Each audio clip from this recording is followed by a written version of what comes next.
अभी चंद दिन पहले ये नवाज शरीफ की जानिब से जो प्रेस कॉन्फ्रेंस की गई और उसके अंदर जो नवाज शरीफ ने डिमांड्स की, उसके अंदर जो नवाज शरीफ ने मुतालबात किया, इस्टेब्लिशमेंट के सामने जो मुतालबात रखे, वो मुतालबात तो पूरे होना नामुमकिन है। और नवाज शरीफ आपको पता है वो दिल के अंदर बात रखता है, उसके अंदर कीना मौजूद है। और वो जो मुतालबा है वो इस वक्त इस्टेब्लिशमेंट के लिए, उनके लिए बहुत बड़ा मसला बन गया कि आज भी ये बंदा हमारे साथ हो के हम इसके लिए क्या कुछ नहीं कर रहे। इसकी बेटी को गवर्नमेंट दी हुई है, इसके भाई को हमने वफाक के अंदर गवर्नमेंट दी, इसकी बेटी को पंजाब के अंदर गवर्नमेंट दी, इनको सिंपल मेजॉरिटी दी, सब कुछ करके दे दिया। और आज आके आज भी इसका मसला वही है, दिमाग उधर ही, सुई उधर ही अड़ी हुई है कि इमरान खान का भी बंदोबस्त किया जाए और इमरान खान के लाने वालों का भी बंदोबस्त किया जाए, उनका एहतसाब किया जाए या उनको इंसाफ के कटहरे में खड़ा किया जाए। ये जो अब नवाज शरीफ की जानिब से डिमांड की जा रही है, ये एक किस्म का बहुत बड़ा बम शेल था। आप कह लें कि एटम बम चला दिया नवाज शरीफ ने। किसी को पता ही नहीं था, किसी को अंदाज़ा नहीं था कि ये इस तरह का एटम बम या इस तरह का बम शेल जो है वो मारा जाएगा।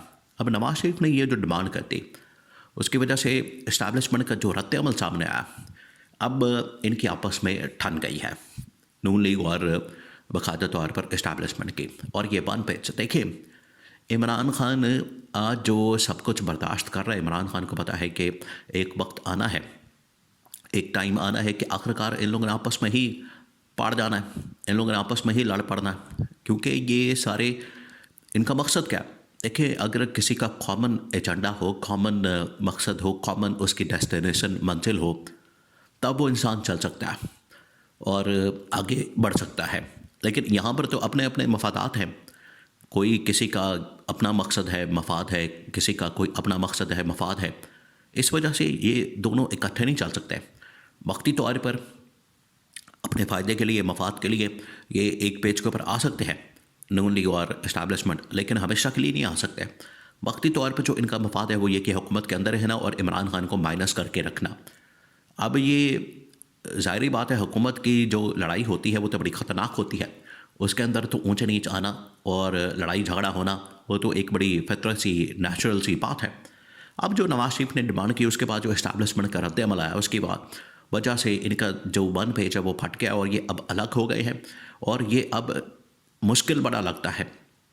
अब उसके बाद गवर्नमेंट की बरतरफी ही हो सकती है अगर मामला ठीक नहीं होते, और अगर नवाज शरीफ फिर पीछे नहीं जाता, पीछे नहीं हटता। आखिरकार नवाज शरीफ को बैक ऑफ करना पड़ेगा और उसे उसी तरह से सरेंडर करना पड़ेगा। जो NRO लिया, जो उसने मुकम्मल किया, उसके ऊपर आना पड़ेगा। अब जो नवाज शरीफ ने प्रेस कॉन्फ्रेंस की, पहले उसके 2-3 अहम तरीन स्टेटमेंट्स को सुने, उसके बयानात को सुने जो नवाज शरीफ ने दिए हैं। नवाज शरीफ ने जो स्टेटमेंट दी, नवाज शरीफ ने जो बयानात दिए, वो क्या थे? 2-3 ही उसके अंदर। बाकी आपको पता है उसने तकरीबन कोई घंटा तकरीर की, तकरीर के अंदर ना कोई काम की बात है, ना कोई काम की चीज़ है। वो ये रटी रटाई तकरीरें, जुमले कि तरक्की हो गई, खुशहाली हो गई, टेक ऑफ कर गया, हम आगे निकल गए। और हालांकि तरक्की और खुशहाली सिर्फ इनके अपने माल पानी की होती है, मुल्क का तो इन लोगों ने कबाड़ा कर दिया, बड़ा कर दिया। अवाम तो चीखती चिल्लाती, शोर मचाती, अवाम बेचारी इसके ऊपर ये रोज़गार की वजह से, मसाइल की वजह से वो बेचारी बड़ी तंग है। अब तो आलमी इदारे और तमाम के तमाम बड़े आलमी इदारे, IMF, वर्ल्ड बैंक, यूरोपीय यूनियन, कॉमनवेल्थ, अब अक़वाम मुत्तहिदा, वो इस हुकूमत की जो काली कारकर्दगी है, या आप कह लें कि इनकी जो करतूतें हैं, उनके ऊपर अब हाईलाइट कर रहे हैं। उनके ऊपर रिपोर्ट्स बना के तो इस गवर्नमेंट के मुंह पर मार रहे हैं, जिसकी वजह से इस्टेब्लिशमेंट भी कह रही है कि ये तो हमारे उल्टा गले पड़ गया, गाटे फिट हो गया। अब मामला क्या? नवाज शरीफ ने असल में डिमांड जो 2-3 बड़ी की, उसमें एक तो उसने कहा कि इमरान खान का किसी तरह से बंदोबस्त किया जाए। ये काफ़ी नहीं है, आपने इमरान खान को जेल में रखा हुआ है, मज़ीद आगे भी कुछ मामला चलना चाहिए।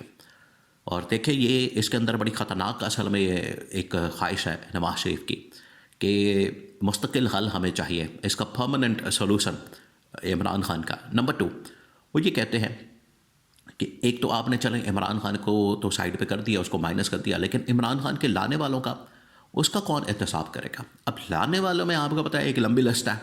जो नवाज शरीफ अपना दिल हल्का करता है, नवाज शरीफ के दिल के अंदर जो बातें हैं, दिमाग के अंदर जो उसके कीड़ा, वो यही है कि आपने तकरीबन 8-10 जर्नैल जो है उनको टांगना है। अब ये टांगना इतना आसान तो नहीं है। अभी जनरल बाजवा के ऊपर ही इन लोगों ने बात की तो बाद में ये सॉरी करके पीछे हट रहे हैं। राणा सनाउल्लाह कहता है कि नहीं, हमने ऐसी कोई बात नहीं की, हम बस ऐसे ही कहते हैं कि वो जनरल बाजवा का हो जाए एहतसाब, नहीं होगा तो कोई ऐसी मसले वाली बात नहीं है।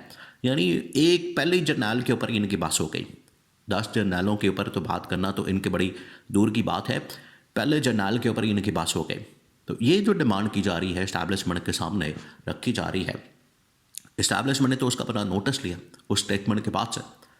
इस्टेब्लिशमेंट अंदर बड़ी अहम तरीन मीटिंग्स होती हैं, उसके बाद इस स्टेटमेंट के बाद ये जैसे ही मंजर आम पर आता है तो मुलाकातें होती हैं, मीटिंग्स होती हैं और उसके अंदर फिर ये डिस्कस होता है कि आज भी नवाज शरीफ के ये जो स्टेटमेंट्स है या उसके जो थेवर हैं या उसके जो हालात हैं वो बदले नहीं हैं।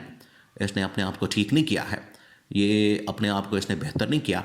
अगर ये इस तरह की स्टेटमेंट्स देगा, बयानात देगा तो हमारा फिर इसको ये सिंपल मेजॉरिटी दिलवाना इनकी पार्टी को, इनकी बेटी को गवर्नमेंट दिलवाना, पंजाब के अंदर भाई को वफाक के अंदर गवर्नमेंट दिलवाना और नवाज शरीफ को एनआर देना, यहाँ से निकालना फिर वापस लाना, ये तमाम चीज़ें, ये फिर हमें नवाज शरीफ से फिर सब कुछ वापस लेना पड़ेगा और फिर हमें इस गवर्नमेंट का कुछ बंदोबस्त करना पड़ेगा, पैगाम देना पड़ेगा ताकि इनका कोई बंदोबस्त किया जाए, इंतज़ाम किया जाए। अगर ये इसी तरह से चलते रहे करते रहे तो फिर ये मुश्किल हो जाएगा। तो ये पहला पैगाम जो कि इंटरनल मीटिंग होती है इस्टेब्लिशमेंट की, वहाँ पर ये डिसाइड होता है, फैसला होता है कि मज़ीद जो है नवाज शरीफ की इस किस्म की ब्लैकमेलिंग, इस तरह की स्टेटमेंट्स और इस तरह की बातें बर्दाश्त।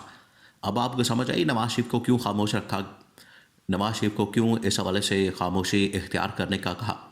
और जब भी नवाज शरीफ ने आना तो उसने मास्क पहना होता था। मास्क भी बड़ा अजीब व गरीब किस्म का एक मैसेज होता था, मुंह पर पहना हुआ, नाक भी उसमें कवर नहीं होता था कि मुंह पर, इस वजह से कि मुझे मना किया गया बोलने से। तो आज जब बोला है तो आज वही कपड़े वज़ीर आज़म वाले, वही उसका वहाँ पर दबदबा और वही उसका स्टाइल, वही अंदाज़ और वही उसने तकरीर और वही पर इस्टेब्लिशमेंट के ऊपर हमला और जर्नलों का एहतसाब। तो ये अब इनका जो आप कह लें कि जो 1 पेज वाला मामला है वो ख़त्म हो गया। तो यही इस्टेब्लिशमेंट ने गवर्नमेंट को पैगाम पहुँचाया, शरीफ ख़ानदान को, उनकी जो टॉप की तमाम के तमाम लीडरशिप में ख़ास तौर पर 2 लोग, एक शहबाज शरीफ जो कि आजकल लंदन के अंदर भागा हुआ और एक मरियम नवाज़। तो राणा सनाउल्लाह तो इसके ऊपर देखे, राणा सनाउल्लाह, ख्वाजा आसिफ, बाकी तमाम लोग, उन्होंने जब जनरल बाजवा के एहतसाब की बात की उन्होंने कहा कि हम इस्तीफ़ा दे के बाहर आ जाएंगे, हम तो बैठे ही जनरल बाजवा की वजह से हैं। तो ये सूरत हाल है। तो नवाज शरीफ को अंदर से, अपनी पार्टी के अंदर से बगावत का सामना करना पड़ेगा अगर ये बार बार इस तरह की डिमांड करेगा।